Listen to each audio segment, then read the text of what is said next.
is recorded. All right. Well, welcome everyone to Cando Links to Learning. I hope you had a really good weekend. It was the May long weekend, so I hope you're coming refreshed, recharged, renewed, except for those who were up late last night watching the NHL playoffs, because I think I went to bed after 1 a.m. But we're glad that you are here. The topic today is in the Indigenous Business Supplier Database, and why it would be important to get your name, your company's name, onto a supplier database. Well, there is plenty of opportunity and partnership. And I believe our guest speakers are very thorough, very informative, and they will lay out all the information that you need to know. So there will be opportunity for any questions, comments at the end. However, if you have any questions along the way, feel free to use that chat box. We will definitely make note of them. We would love to hear your voice, love to hear any of your questions. We're just honored that you've joined us this afternoon. So it's my honor to introduce our guest speakers. Let me just pull up their amazing credentials. So I believe John will be joining us in a bit, but David is joining us from Montreal. He is president and CEO. He is also a Métis or a Cree Métis descended from Cumberland House, Saskatchewan, and a member of Métis Nation in Saskatchewan. He is an accomplished senior business analyst and a project manager with an MBA from the University of Ottawa. And then after that, he has a whole bunch of educational credentials as well. So we got a really educated gentleman speaking to us this afternoon. His academic achievements and certifications give only a narrow idea of his talents. He has pushed his boundaries in many fields, from aircraft mechanics to aerospace to information technology, and in 2006 to social entrepreneurship, founding his business. He's experienced leading teams and working independently on projects varying in size and scope, and has extensive experience in information systems and information technology. So we are in great hands this afternoon. So we welcome you, David. Then we also, John will be joining us from Victoria, BC. And he's going to give a little introduction to what he does.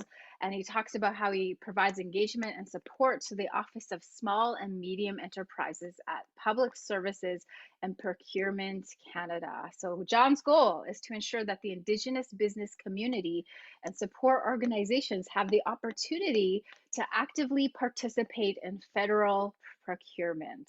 So we're really delighted that both of these gentlemen are here with us this afternoon. So I'm going to pass this virtual mic over to you, David. Welcome. Thank you so much. It's always a little surprise, when you hear something about yourself, because you don't really pay. I guess I'm not as much as a narcissist as I should be, because I'm like, did I do all that? Yes, it's a lot of fun. Yes, I'm one of these really paper and heavy Indigenous guys. Just went to school and just kept on going. And it's funny because when I became an aircraft mechanic, being an aircraft mechanic was to pay for school. so I got it through the reserves. But it opened up a whole new world for me, especially in technology, and started me off on a journey that kind of just basically led up to becoming Acosys. So I'll give you a perspective on who Acosys is, the company. We started in 2006, and we're 100% owned, managed Indigenous business. So my partner is Julia Lepage. She's from the Nipissing Band. She's a labor lawyer by trade. And I was, as you pointed out, Michelle, I did a lot of work for aerospace companies, and I was as a project manager and a business analyst in telecoms and proposal writing. So did a lot of things, just a rounded journey around the industry. But we smacked it together and started up an Indigenous business. So doing IT analysis, doing the staff augmentation, and also building systems, which we're actually doing one for Cando, the database, which I'm going to talk about, but also doing HR consulting, because that's what Julie did, and she was a labor relations lawyer by trade, and she started also Indigenous policy, which is now taken up to evolved itself to strategic comms and public relations, which is run by a great fellow named Eric Cardinal. And of course, being a business analyst, business consulting just came naturally, and that's being run by a fellow named Matt Ivis. So we ended up, and there's about 50 of us running across Canada doing different projects in Edmonton and Ottawa, Toronto, Montreal. So that's a little bit about Acosys and the company. Very proud work, but the centerpiece of our business and makes us social entrepreneurs is that we take profit from our consulting practice, and we ended up creating business analysts and project managers and project control officers and HR specialists and who are Indigenous. What we do is we encourage our customers to move from our payroll to their payroll. So that we ended up having a tremendous amount of over 50 success stories of Indigenous people that have started off with us, but ended up with a very large client like Accenture or some of our bigger clients. So taking that model, this is how we viewed the world in terms of social entrepreneurship. So I want to give a little bit of context of who we are and how did I get here and how did I end up learning a lot about this stuff. It's just bringing about 15 years experience in working in this industry. So one of the first things that we did to bring our business to successfully be visible is being on a database. So and why it was so important to be on a database and be visible. And that's because the databases are mainstream. This is our main street of Indigenous companies. It's hard for us to give reach and work in so many other areas and be available. But having a digital presence on a database became very important. And this is one thing it's going to come out with is, okay, if I'm going to build my business, I got to be on as many as possible. But how do I manage that on my day-to-day? But I just say it's one of these things you must do. So I wanted to take you through a view of why is it important? What's the business case for those? So without further ado, I'm going to share my screen and see if I got rights to do that. I got to find my presentation. Here we go. Okay. Oh, great. Now I just got to see you guys. I'm going to find, oh, there you are. Is that, oh, okay. So, taking a little bit of a journey here. I just want to see if I could just move this here. Oh, there we go. Let's close that up. You guys should be able to see my screen now. Good. All right. So having said that, let me go to the next slide. So why be on a supplier database? So there's two groups here. There's department, I'm just going to zero in on 3 departments that really use a database a lot. One is ISED. So this is Industry Canada back in the day. What they do is that they work with corporate Canada, and they also work with setting standards, especially when it comes to things like industrial technical benefits. And I'm going to make a pre-plug, and before that, we're going to have a company coming in 2 weeks called Skyline, which is a partnership between KF and CAE. CAE is a company here that builds simulators, and there's a big program called FACT, which is future aircrew training, and there they have on they have an industrial technical benefit, and this technical benefit outlines that the primes being Skyline, I think one group is bidding on it, is SAB, a few other companies that are aerospace companies that want to train Canadian jet fighter pilots, and this is what this project is, to train NATO pilots. But it all happens on Indigenous territory like Moose Jaw, places like that. So the government has deemed that it needs an industrial technical benefit. And in that technical benefit, they have 4 pillars. And one of the, and which I'll go through in more details, but they're things that Canada's going to invest, put money into these companies, and these companies got to bring a benefit back to Canada. That's what industrial technical benefit is. Inside a technical benefit, one part of it is going to be an Indigenous benefit plan, which means is they're going to challenge corporate Canada, you know, who's going to be bidding, or the proponent is going to win this contract, is how they're going to bring in Indigenous companies, both and build Indigenous capacity. So they have to provide a plan which will be scored, and they'll win the contract, then they're going to track the contract. Now, these contracts are what we call generational programs. So in other words, they're going for 20 years. So in other words, so you might win the contract, or you might start working on the project, and your kids might be finishing it. So that's that generational shift that these ITBs or IPBs are very important for you know, for EDOs, for communities, for Indigenous companies to build wealth. So the other group that we talk about, and you guys remember these guys, okay, they're ISC, you know, Indigenous Services Canada. And what they do is they have an Indigenous participation component. And this Indigenous participation component are these very large contracts. So I'll give you an example.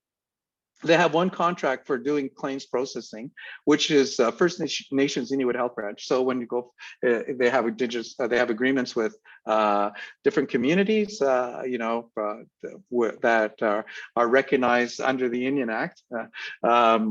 I won't debate the merits of that, but generally speaking, that the government has that fiduciary responsibility for medicine, for eye care, for all sorts of other where they have to pay to cover that. So the FNIB takes care of that, but they're under ISC, and it's a $100 million program, you know, over the next 5 to 10 years. I think it's 200 or 300 million. So what they did is they said it has to be an Indigenous component. So about 25% or 15 or 10% needs to go to Indigenous businesses and have that scorecard. So then they need to find Indigenous suppliers. So the other one that's a big one that that John works for is PSPC, Public Works. And they're the mechanics who actually send RFPs, or they help develop the Indigenous Participation Component.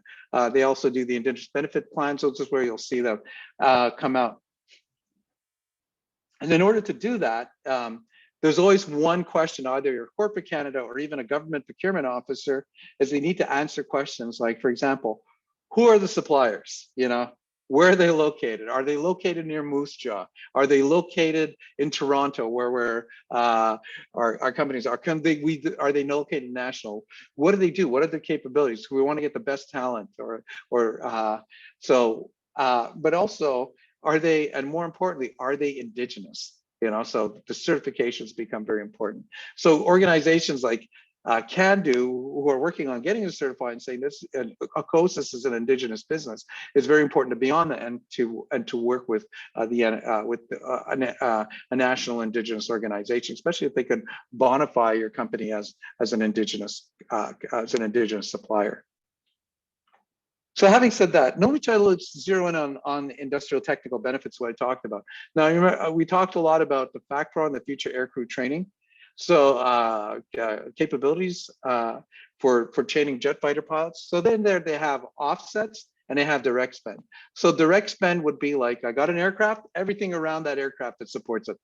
Fuel, hangar space, you know, being able to train pilots and provide course material, So those things that really keeps the aircraft flying, except the aircraft, okay? Because the Indigenous community does not build aircraft yet, okay? So I'll say that.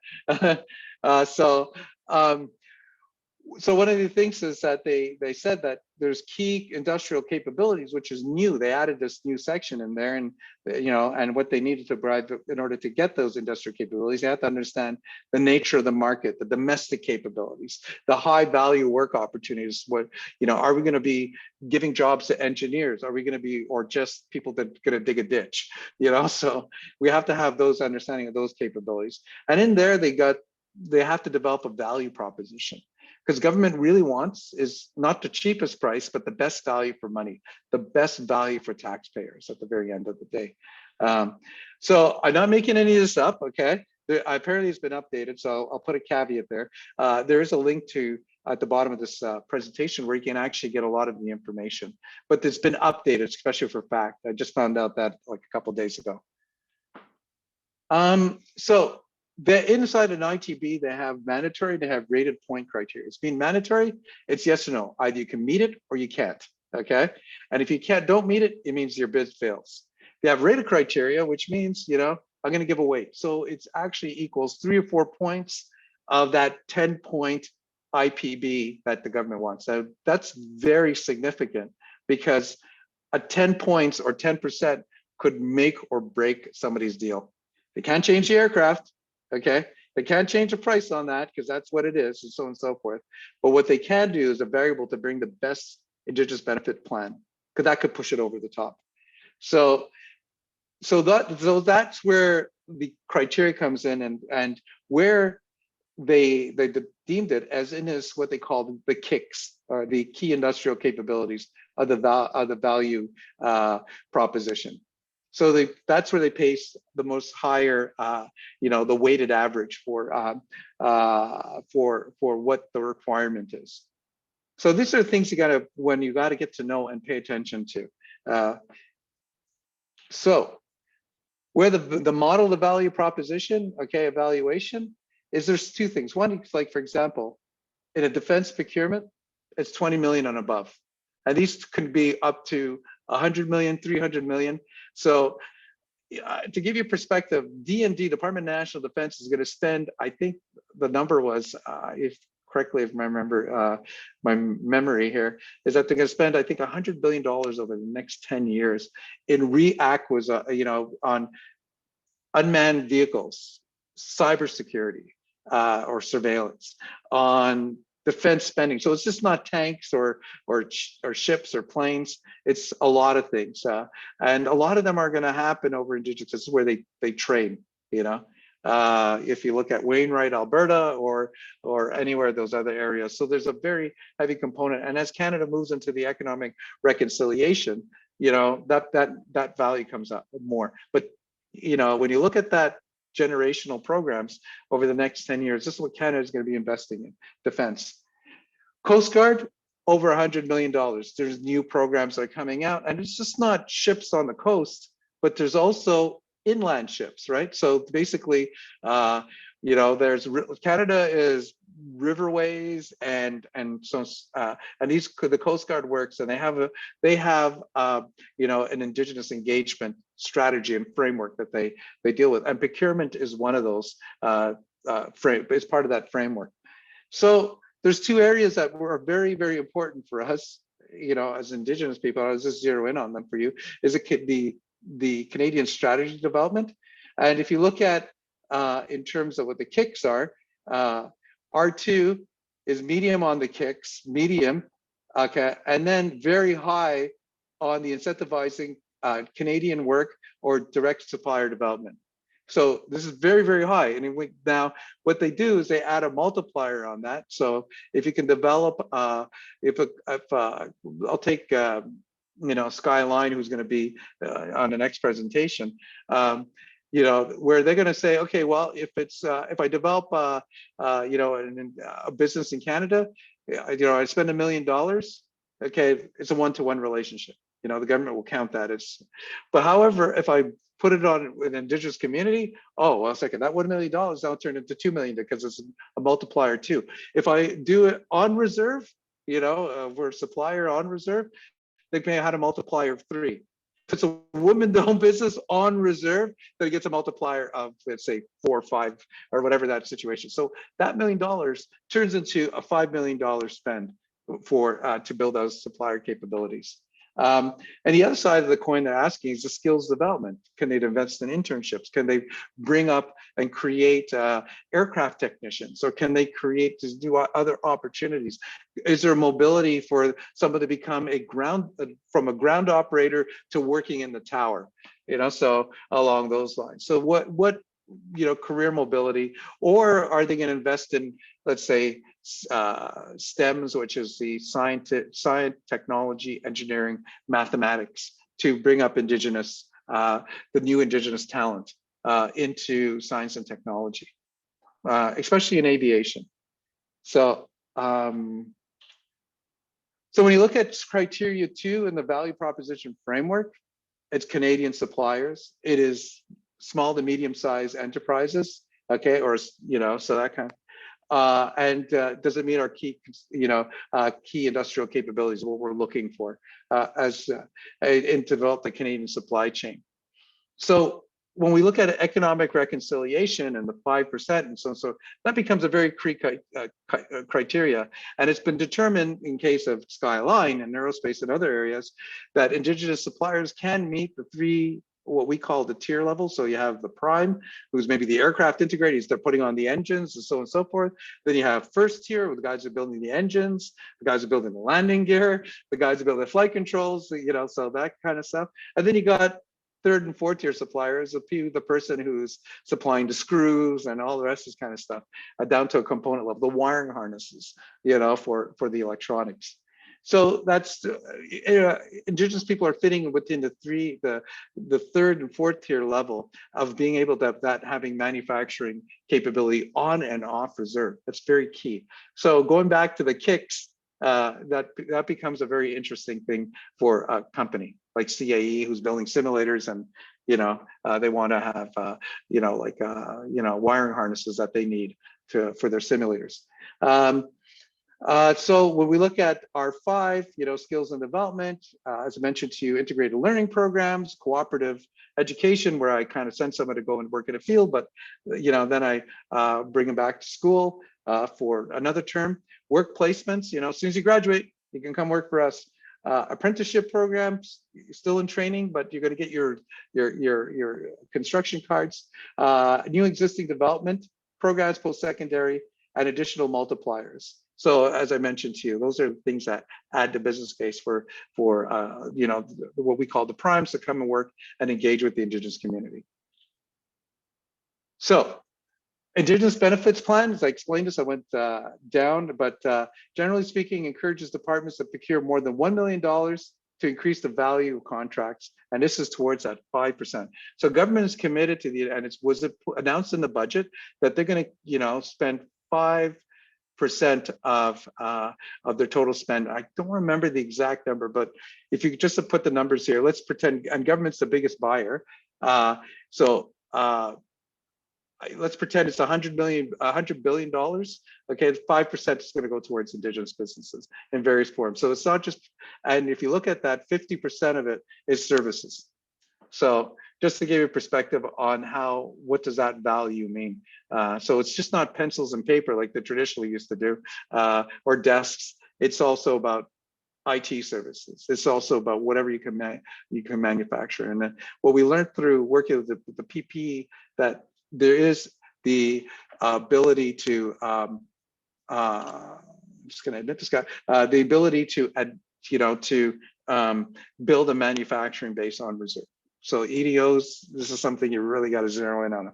Okay, so that's the Indigenous Benefit Plan.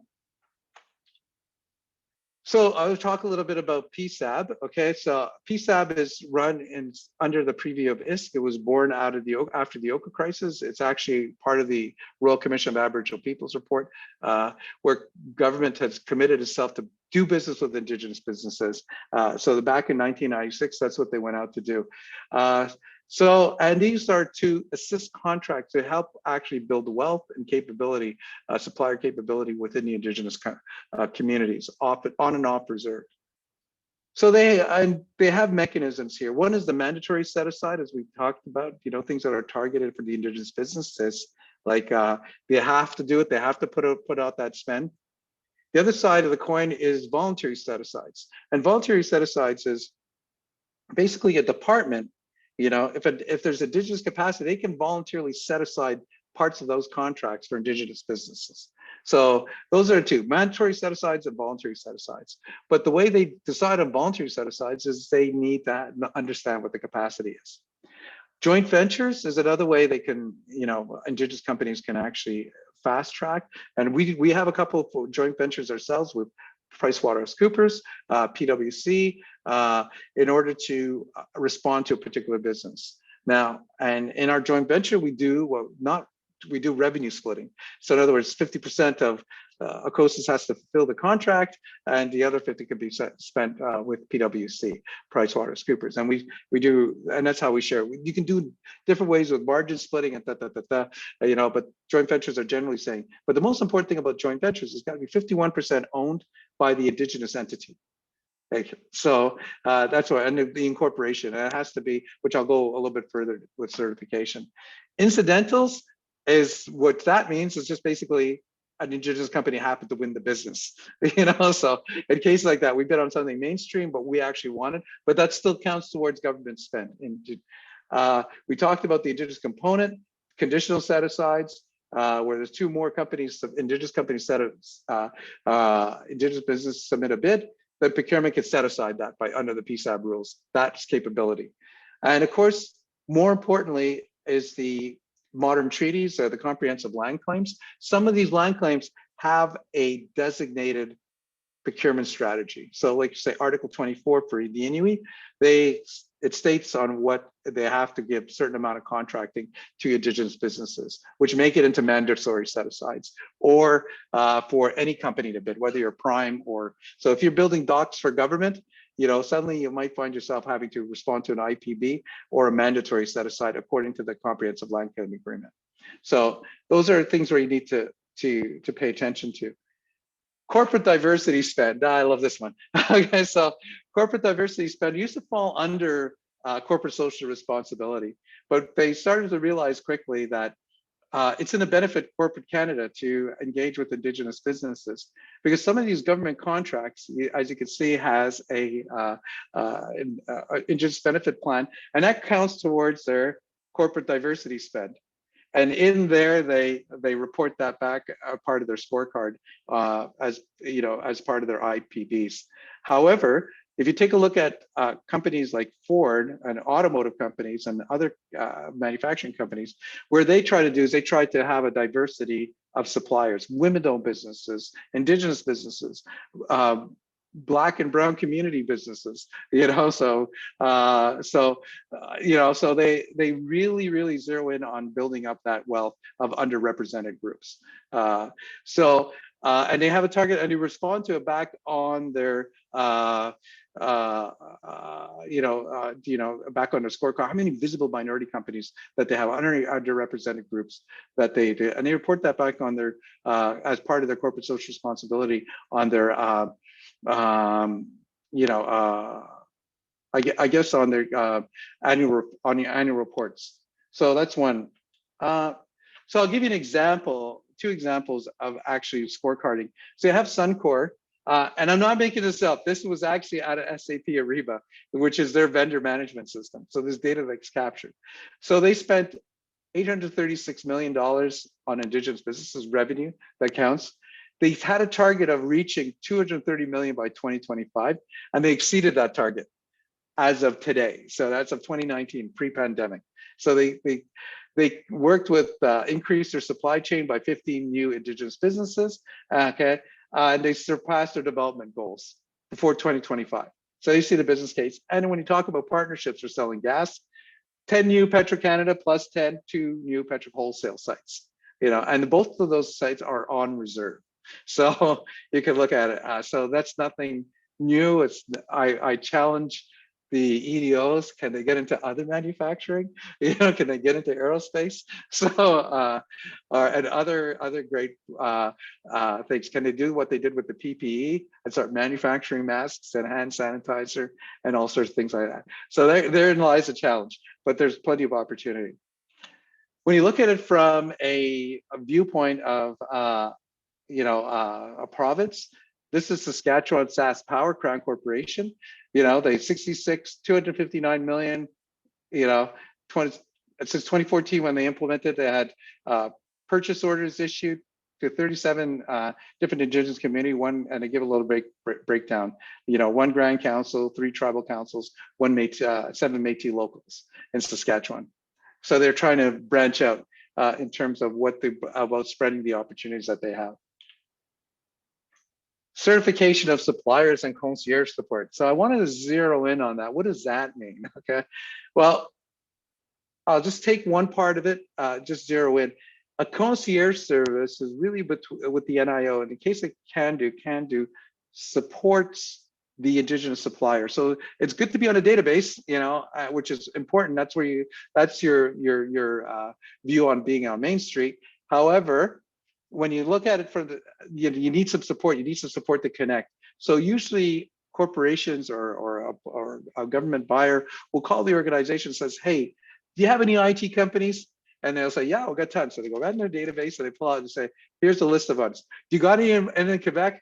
Oh yeah, definitely. We have 20 in Quebec, do you have any that are in Montreal? Yes, we have one in Montreal. Their name is Acosys. Let me connect you. So that's really the thing. Or do you have any of what the capabilities are? I heard this company Acosys. They're, we understand you have membership with you. Can you tell me a little bit about them? Yep, they're a certified business. They do IT. Do you want me to connect you? Their whole purpose is to facilitate a transaction. And what we learned through the Indigenous database, the task force, is we were able to drive what we know of, over $6 billion worth of spend on PPE, which from government standpoint and other organization was over the summer was accelerated. We did that within our first 6 months.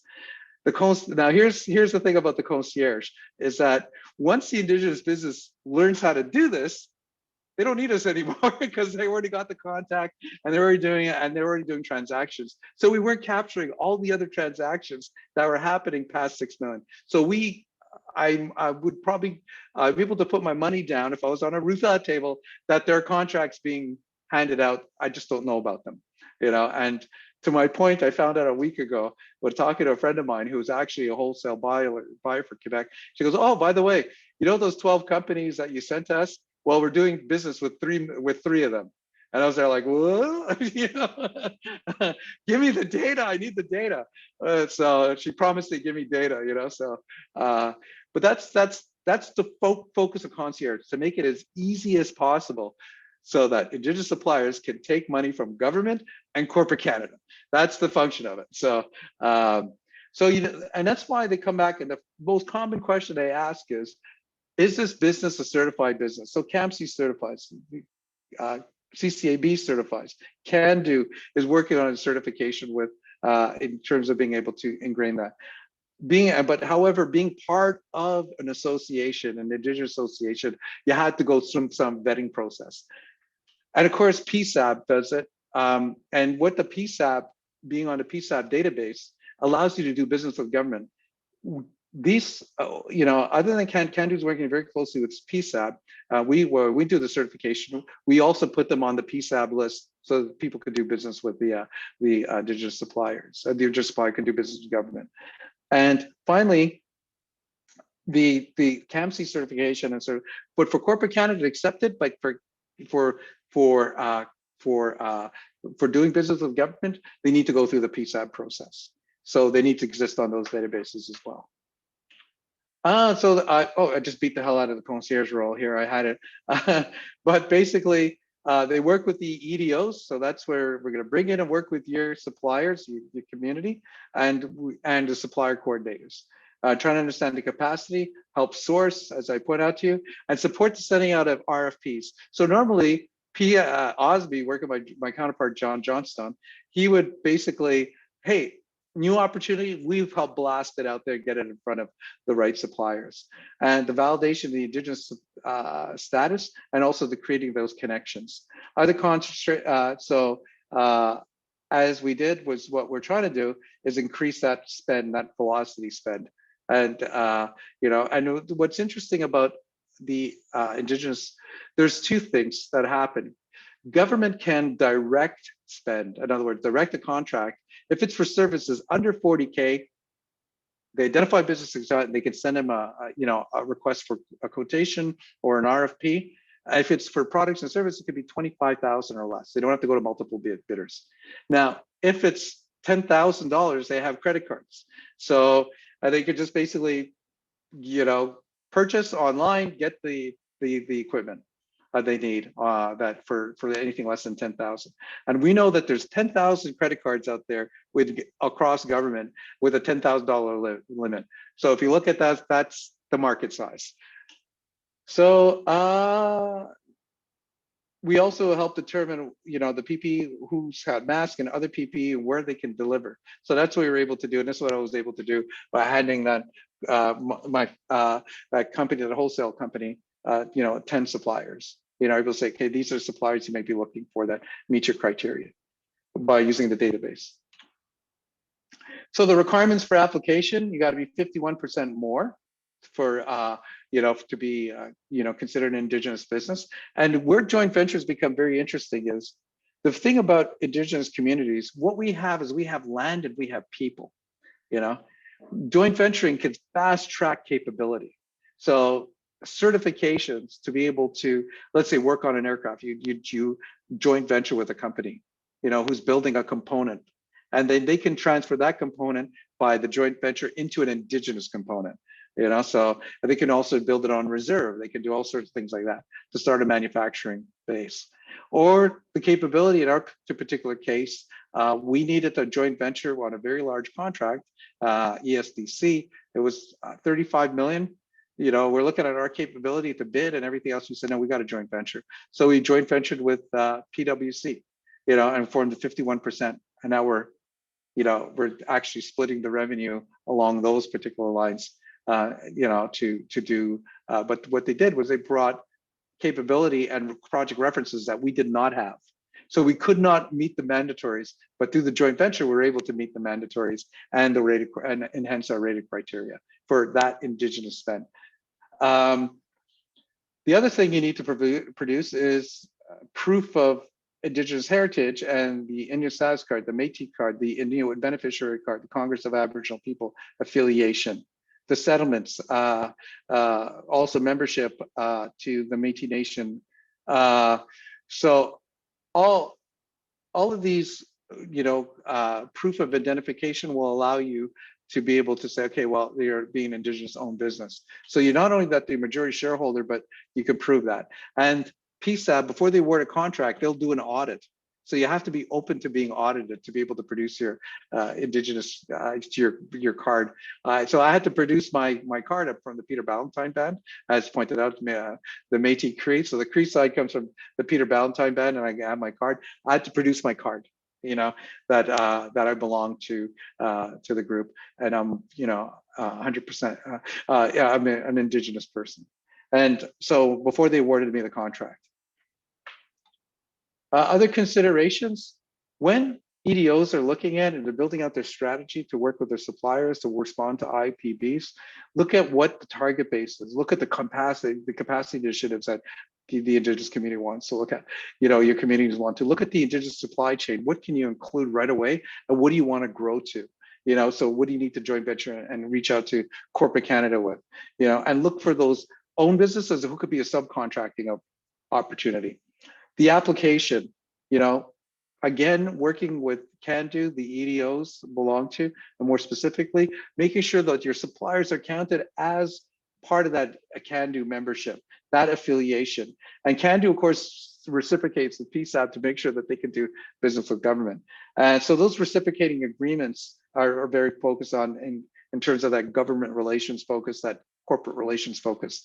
And finally, this is the most important thing as an EDO, as an Indigenous supplier, as a community.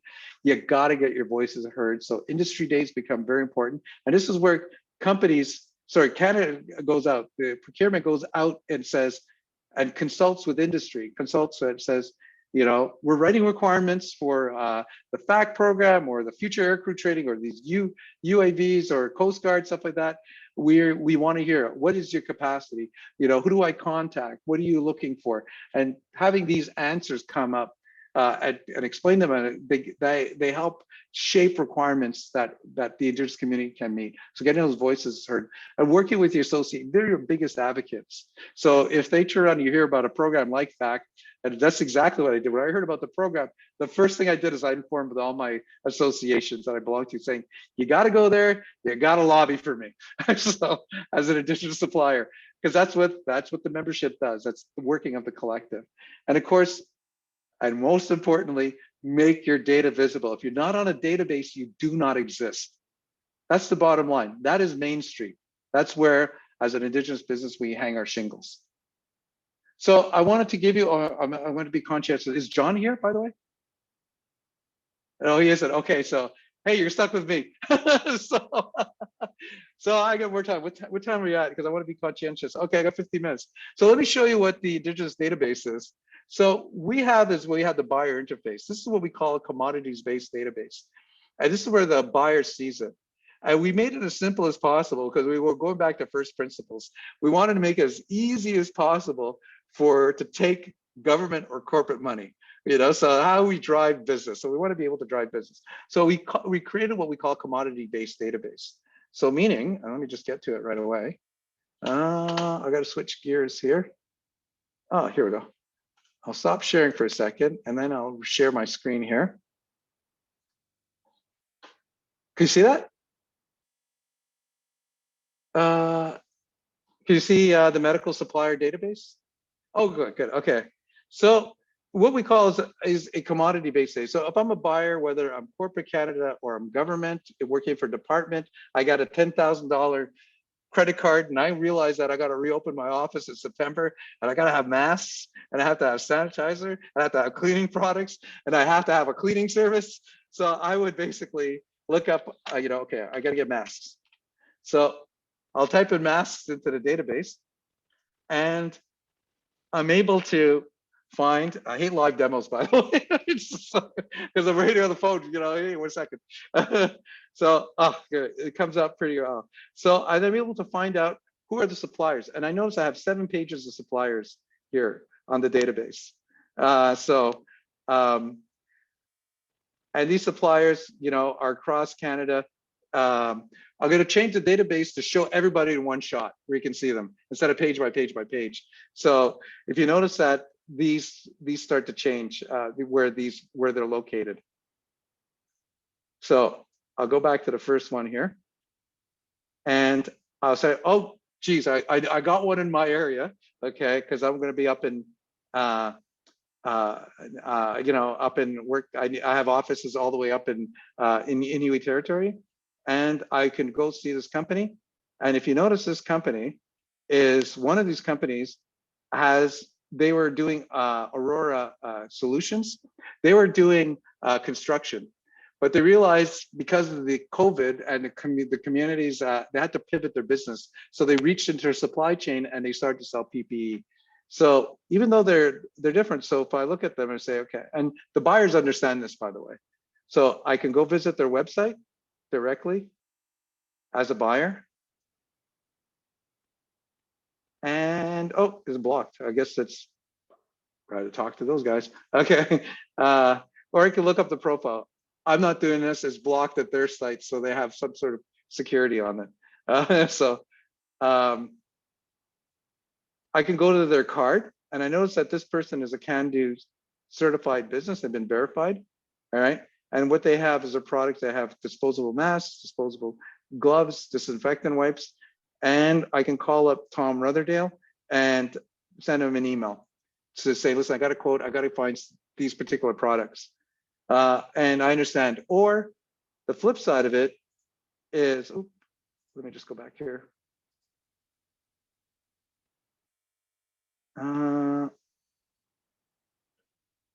Where's this company? Aurora.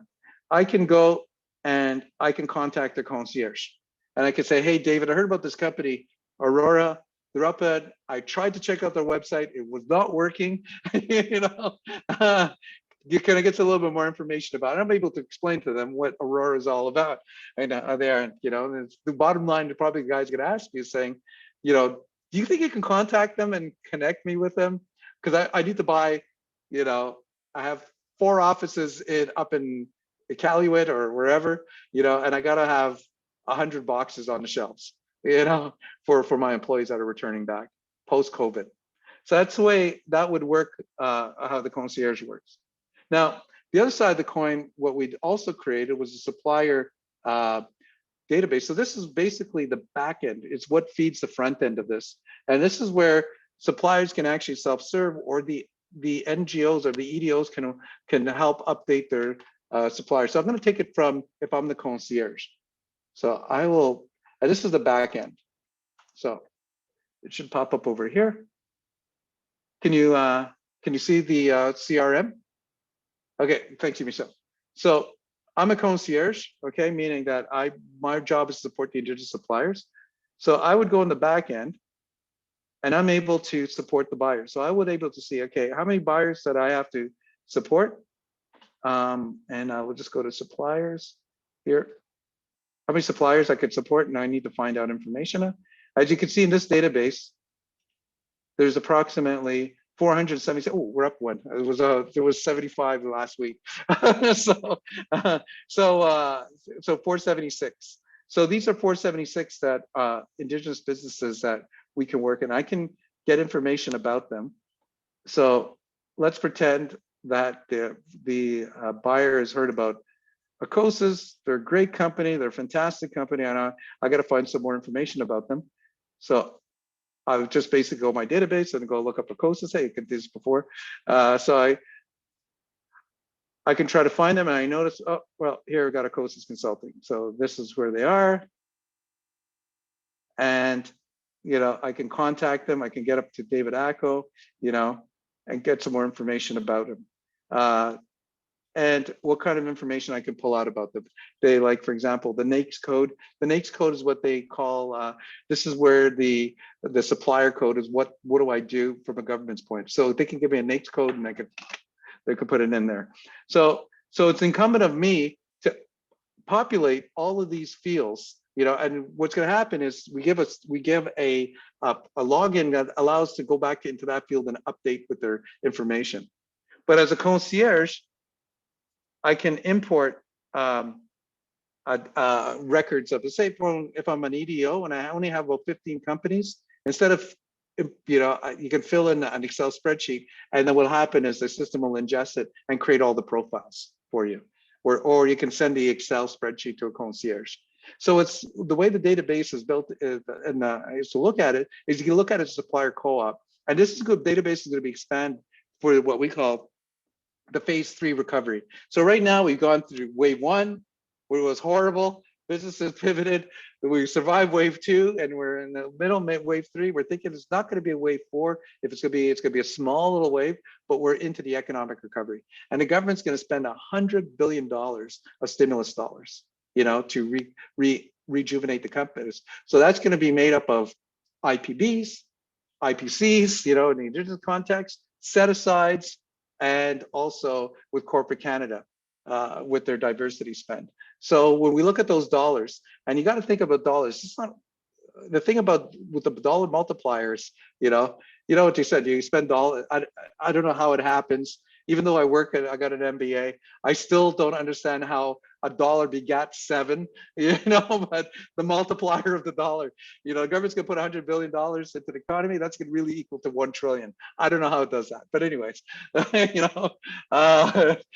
then we're looking at, in terms of stimulating the economy, where they're going to go to is they're going to go to the database, and how the government's going to be able to find you as an Indigenous supplier. Okay, I know I got 7 minutes. I'll take a pause there. I'll come back to I'll share this again. And so that's a demo, and I'll open up the floor to questions, comments, your feedback. I love to hear what you have to say. I always get energized when I give these talks. So Michelle, please. Well, thank you so much, David. What an informative presentation that you brought. If anything, realizing that there is so much opportunity for Indigenous businesses. So I think it's really important, yes, to get your name, organization, business on a database. You know what I've witnessed, during this pandemic is a lot of Indigenous business shifting, like, or Mm, pivoting, actually. mm, Your word, pivoting, and being able to step up to the plate to offer the PPE, like, and that's not even in their scope. That wasn't even in their wheelhouse, and just being in awe of how these businesses could do that. yeah. So yeah, thank you for your presentation. Yeah, this is a great opportunity. Anybody, if you have any questions or even a comment, feel free to unmute yourself. Feel free to use that chat box. We would love to hear from you. We have, 5 minutes left. I would love to hear from you. Yeah. But I'll pick up what you said, Michelle, and you're right about the businesses being so resilient, and reinvent themselves. And what's really interesting is, like, for example, some companies, they were making, I think the one in Montreal, they're making gin, actually. So, well, and they used to sell to the bars. That was their thing. Thompson Distilleries. So they started making hand sanitizer for the community. Then they realized they could do more. They got certified for Health Canada. And what they did was I know another company in Vancouver did the same thing. They were making cosmetics for the retail industry, and then they started making hand sanitizer. Uh, Father and son, daughter team. Daughter's a chemist. Father's a really good businessman. And so there. But what's really interesting, I asked him one fundamental question: is post-pandemic, are you going to go back to what your core business is? They said, nope, we're going to actually, this is a new line. And the same thing with MES. They start to expand that manufacturing capability to include other communities. And what was really interesting is I asked them, I said, are you going to supply the Indigenous supply chain? They said, absolutely. So they're going to come to this database and they're starting to make their connections to say, okay, instead of buying it from China, once you buy it from us, it'll be 100% owned and operated Indigenous business products. So that's it. So they're not giving it up, to your point, Michelle. It's a new product line. So Awesome. yeah. Awesome. I love hearing stories like that. So Crystal saying this is great information. She'll be definitely passing it on. That's awesome.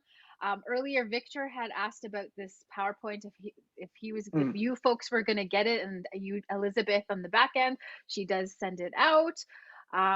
So you'll have opportunity to look over this information. Sometimes it's a lot. You're overwhelmed, overstimulated with the information. So there's an opportunity for you to go and look and read and take it in, and perhaps see where there's opportunity for the people in your networks to connect with. So yeah. Absolutely. All right. Absolutely. So no other questions, no other comments. Yeah. All right. Great. I see that there was somebody who came in last minute. This presentation, I believe, is happening again. We get to listen to David again on Thursday. So feel free to join us then. And that is 10 a.m. Mountain Standard Time. Jeremy, if this is of interest. Well, I'm going to make a plug for the 27th, that one.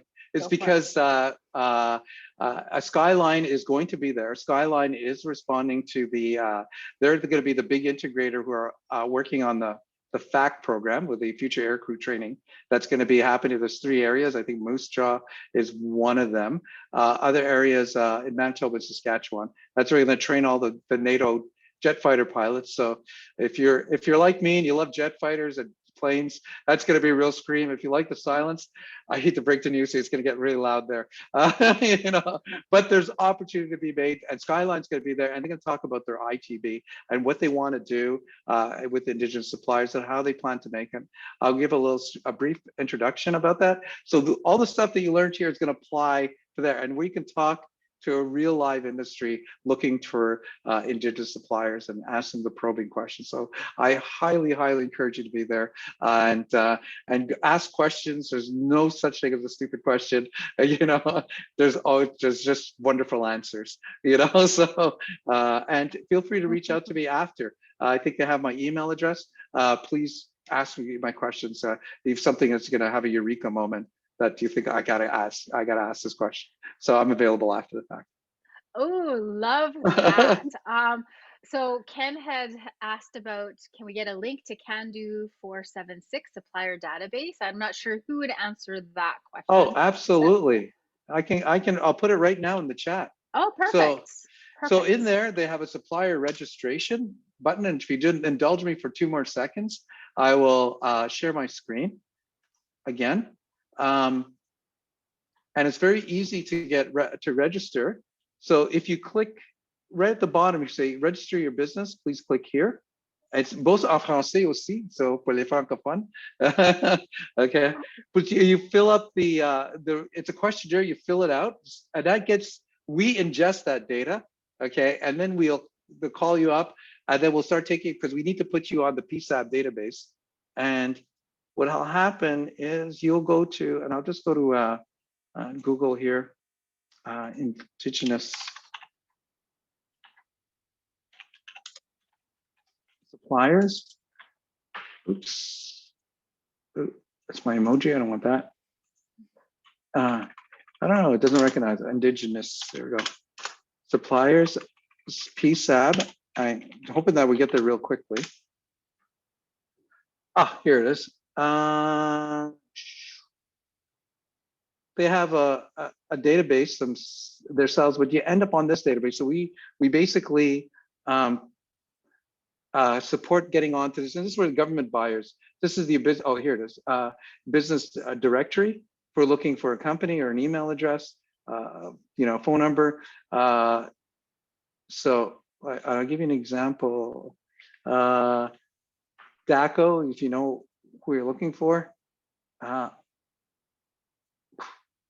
Oh, brother. Okay, there we go. I don't know why I'd put a 1 in there. Let's see. Let's see if this works. Yeah. Okay, new registration. So you won't have to go through this. We'll support you to get onto this database by getting, so you could do business with government. And that's that kind of reciprocating agreement that we have. But generally speaking, this is where the government goes in to find Indigenous businesses and also other corporations. Like, for example, the Cree Health Board went here to find Indigenous HR professionals. So, but generally speaking, just to recap again, I think I did it over here. I'll go back here. Oh no.